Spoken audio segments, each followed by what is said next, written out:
have a story. That's your beauty, I know. No, he's hiding behind sight. Eliza Hardy-Jones has music in her blood. I've known her for 15 years, and I've never met someone in that time who seemed more destined for success. She was sort of a prodigy on the piano as a kid, formed Buried Beds, an amazing band after college, and even went on to play major stages with groups like Iron and Wine and Grace Potter after the Beds broke up. So when Eliza decided to launch a solo career, we knew it would be incredible. She made an album called Because Become. It was recorded back in 2015, much of it here at Minor Street with me and Matt. Those sessions very much stick out in my brain as like one of the first points where I was like, I can't believe I get to work on music like this. You know, when I listened to that finalized record, I thought, this record is awesome and things are gonna happen.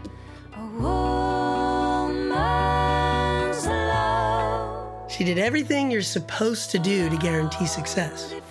She had the right players, she put it in the right hands. She even opened for Grace Potter for 6 weeks in big venues around America.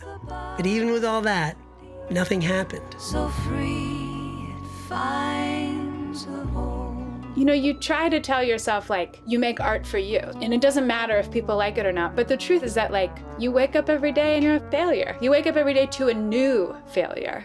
It felt very personal. It felt very much like there isn't room for me in this world, that I can't make another record. I can't. I gave it a good shot and it didn't work and I need to move on.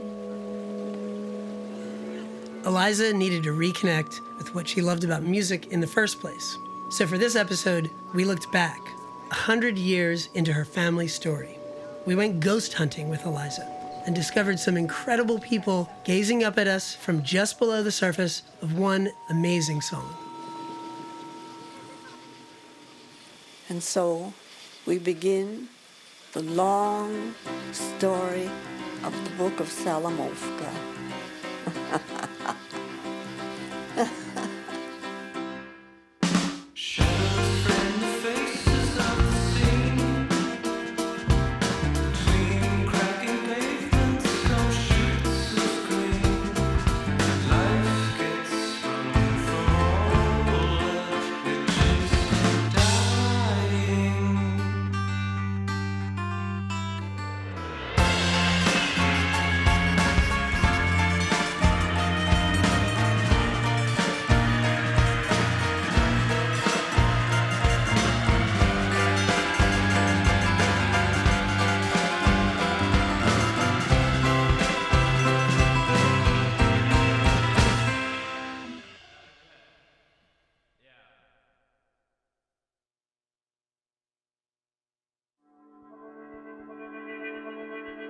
About a year went by, and we hadn't talked very much. I hadn't seen her since we finished the record. All of the people who I gave the record to responded so well to it. But institutionally, it was dead. Like, nobody was gonna put it out. Nobody was gonna book me on a tour. Nobody was gonna manage me. Eliza was going through a serious crisis of confidence. She was thinking, I'm not gonna make music anymore. That's a tragedy. Oh, this is so good. You guys are rolling? So I guess you're probably wondering why we called you here today. About a year and a half after Eliza's solo record came out, me and my friend Karen Lyons, an executive producer on this series, spent the day with Eliza to catch up and see if she'd want to record an episode of Shaking Through. Where her uncle Charlie Ellis was Rachmaninoff's manager. We really just wanted to bring Eliza back into the studio for one purely positive experience. No expectations, no additional strings attached. This would be just for fun. We talked roughly about the idea of the arrangement unfolding in like a unpredictable way. Yeah. And then we slowly sort of like spill the beans that this is all based around an upright bass and a classical guitar. Yes, I think that's definitely the plan, is like we're painting the yard markers on the football field. And then we're just gonna have a dance. We're gonna have a Super Bowl halftime show? We're gonna have a Super Bowl halftime show. She has a very particular sense of humor. And it's all backed up by this insane creativity and this exceptional musicianship. It's very thrilling to be brought in to Eliza's world. Matt, how are you going to record this? Well, I'm going to start with these two mics on the acoustic, but it's pretty quiet, so I'm not sure if this one will be too noisy. Yeah, it is quiet. Yeah. And if it is, I'm just going to switch to like a 414, and then this will be on there as well, this tube small diaphragm just for the detail, the intricacies So of intricate. Eliza. And I'm probably just going to use the 67 on that. Keep it simple. I will say we did one session with this thing, and that sounded amazing. Unbelievable. I'd be definitely down to Try put both. both on there. Yeah, put both on there. You just want both the most expensive microphones. Yeah. You know, Yeah, only the best. only the best. For this episode, we were lucky enough to have the incredible Joshua Stamper in the studio. He's a gentle, brilliant genius, if you ask me. Josh has been involved in more Shaking Through episodes than anyone besides myself, and for good reason. He makes everything he's a part of better, and I rely on him heavily for his compositions and orchestral arrangements.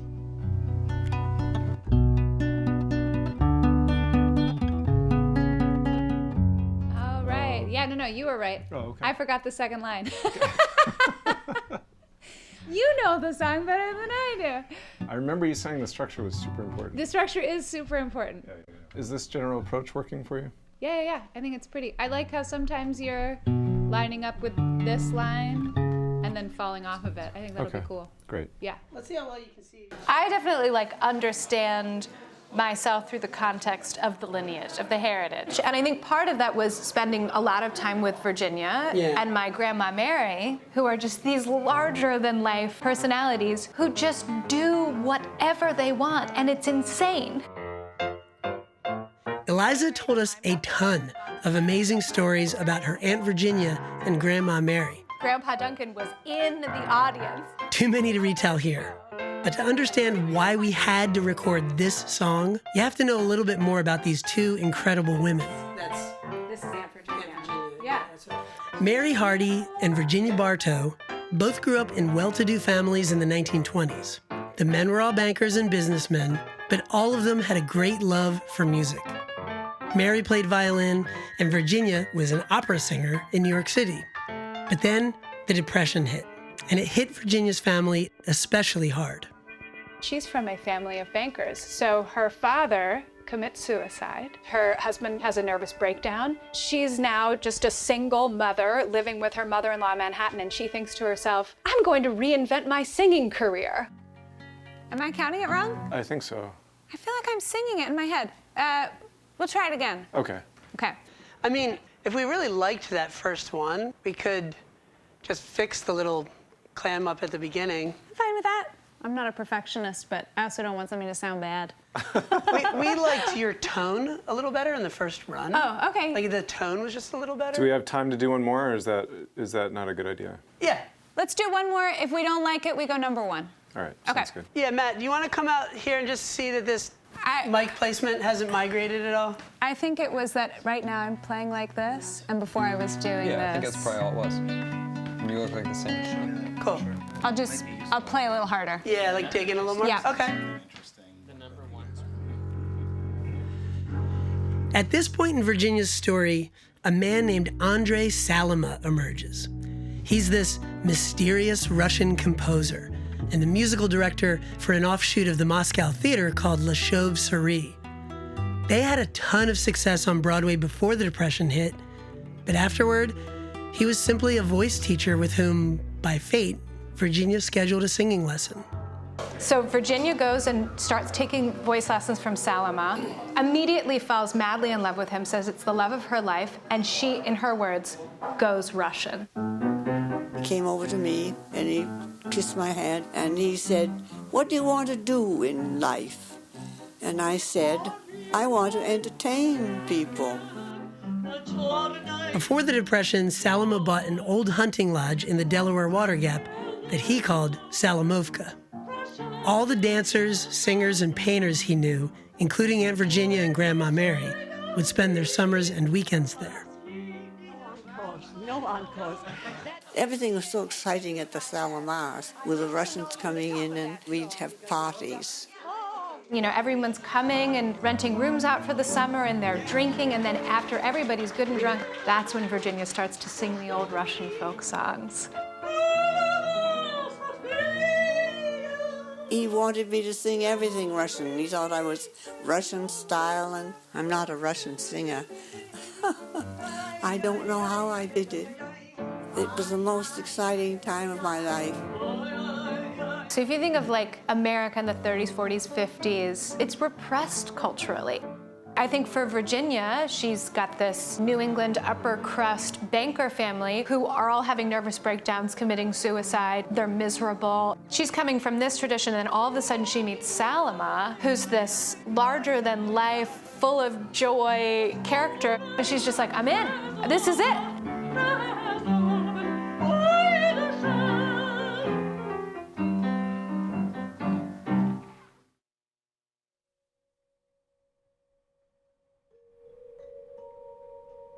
I've written songs over the last few years, but haven't felt ready to record them. For this project, like, you gotta write a song, you gotta come to the studio, you gotta make it happen. There wasn't time for me to think about why I wasn't ready to do those things. This recording of this song would be the first song she recorded since we made Because Become. So I thought it was really important. I love the sound of that motor there. Yeah, sorry, I was guessing. I was like...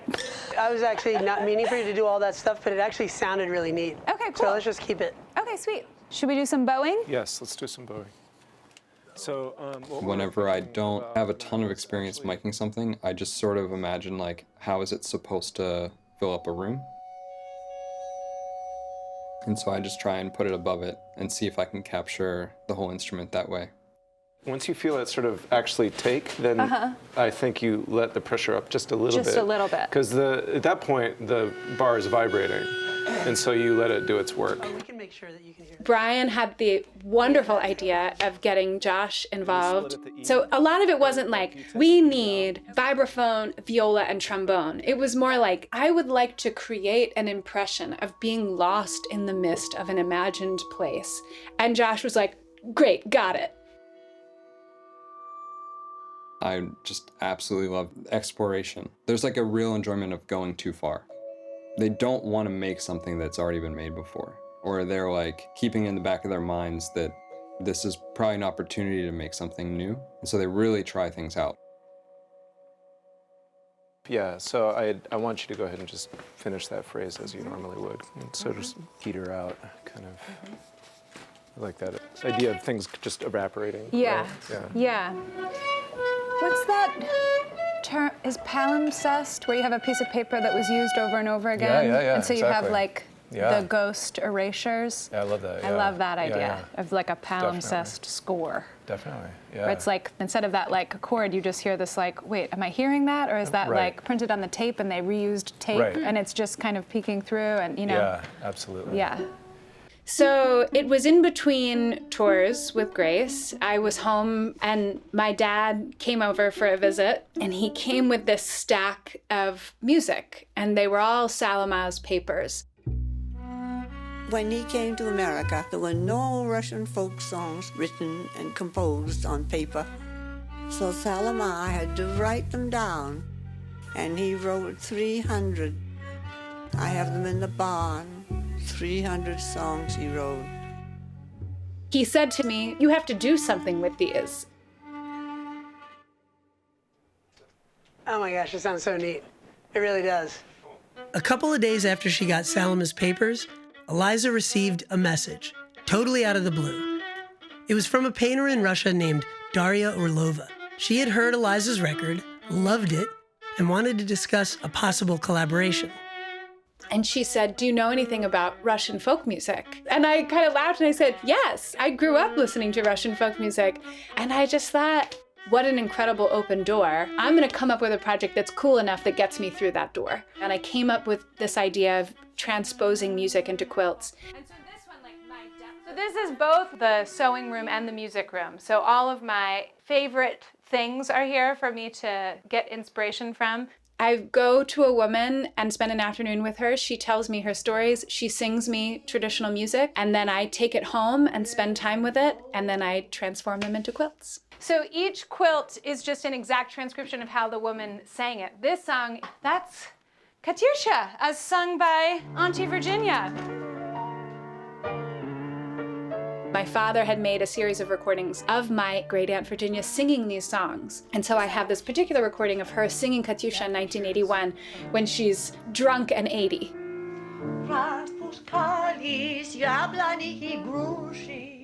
It's like such a dream of an artifact. It captures not just the night of that recording, it captures what happens to tape over time. To be able to make the first quilt out of my Aunt Virginia's voice, a voice that I had spent my whole life listening to, was pretty special. The quilt patterns represent only the melody of the song. So for this episode, I suggested Eliza write a song with the Katyusha melody, but in a key, tempo, and with lyrics all her own. So when I sat down to write the song, what I wanted to write about was the ghosts of the voices that came from Salamovka and that continued to sort of ring in my head.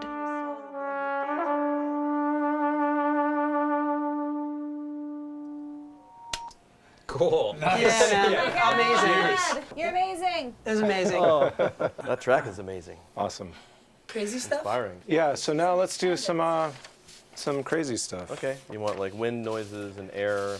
Yeah, exactly. Wind noises, air, like the flutter, slap-tonguey thing that you do.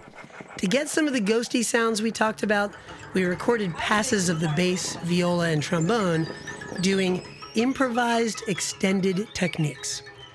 That's basically just using the instruments in ways to make sounds they weren't necessarily intended to make. It just sounds like trees with no leaves, like sticks blowing in the wind. You know what I mean? Yeah. Everything's breaking. Everything's like brittle. Instruments flick on and off. Even the foundational elements in the song have the potential to just shut off in a given moment.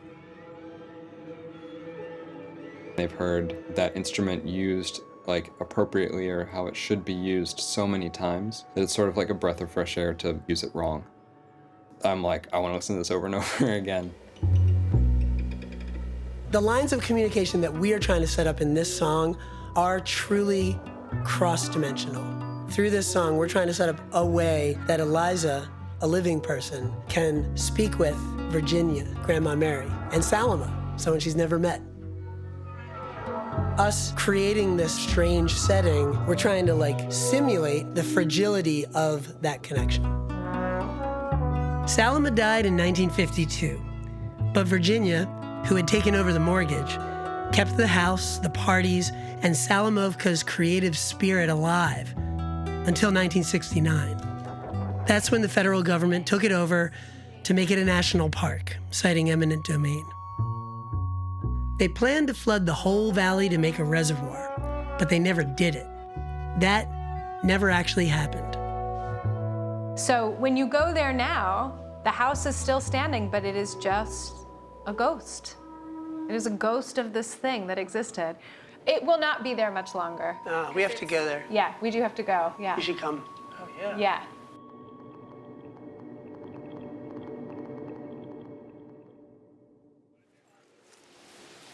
This was all dirt roads, and it was not paved.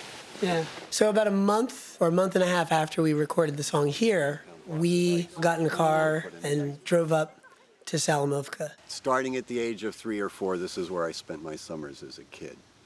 That's Charlie Hardy, Eliza's dad. Of course, the Salamas have no children. He has countless childhood memories at Salamovka, which he told while showing us around the remains of the building. There are 8 bedrooms on the 2nd floor, so there's always an open bedroom. Every window was broken. The siding had fallen off in countless places. You could look through the foundation of the building into the space under the building, like it's about to collapse. Is this place restorable? I don't think so.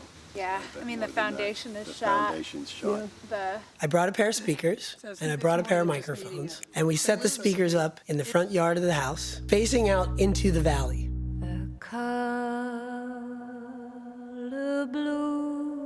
Aunt Virginia, this wild opera singer, would stand out on the porch and she would sing into the valley and it would just echo.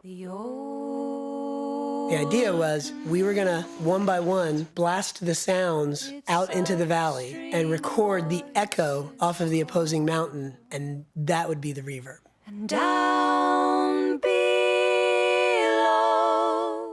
I was pretty convinced that was absolutely not gonna work, that we wouldn't hear any echo, and we wouldn't hear any ambience. The sky leaves them breathless and free to overflow. I'm breathless. That's a hard line. Yeah.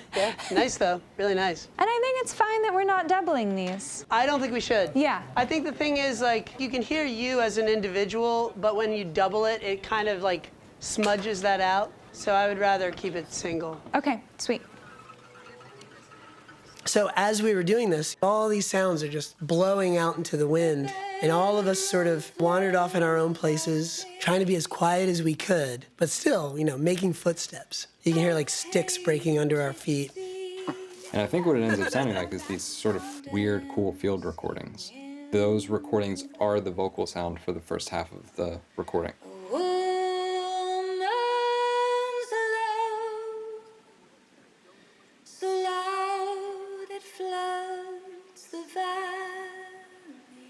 To be able to spend some time with my dad at Salamovka, reamping the vocals, and then my voice is the voice that is being cast over that green valley. It felt special. It felt like something important was happening.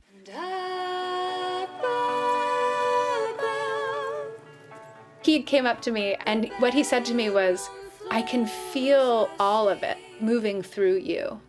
That he could feel that thread of Virginia passing through him and then passing through me.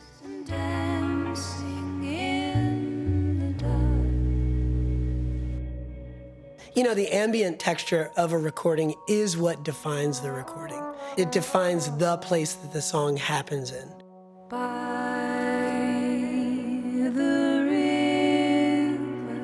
This thing that we were doing, it's an action. It's something we did actively to get the ambient signature of Salamovka onto this song. It was a very moving experience.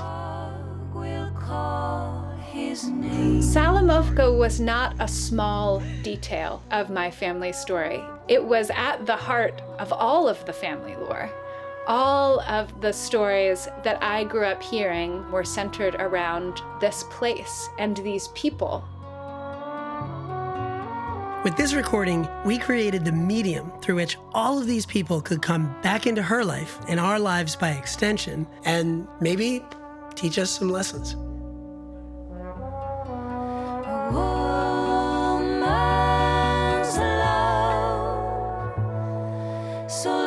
Virginia lost all of the pieces of her that were meant to be for her. But instead what she found was the love of her life and a community of people that filled her with joy. So free it finds a home. When I was a young person, I thought music is the thing that I do to exist. What I saw in my family was people succeeding and failing and reinventing themselves, and succeeding and failing and reinventing themselves. And so I think for me, I don't have one chance at this. I have as many chances as I take.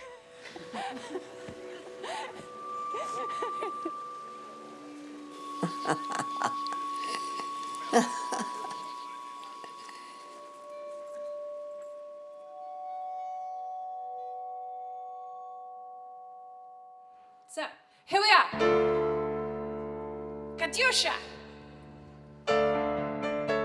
Not everything works out the way you expect, especially if you're an artist. But even if you don't, quote unquote, make it, everything you make leaves a mark. It becomes part of an inheritance for the people that come after you, and ultimately for everyone on Earth. This is why I love being part of all this. It's like being part of some sacred rite. Eliza and her family took chances to make things for the world. And they took more chances and more chances, and ultimately proved that success or failure, that's a life well lived. So we really do make music, if only for that slimmest chance of living on through it, to extend our lives past our actual days on this earth, all while filling those days with meaning and joy. Let all the other ups and downs be damned. Al io pouf, chiat you chercher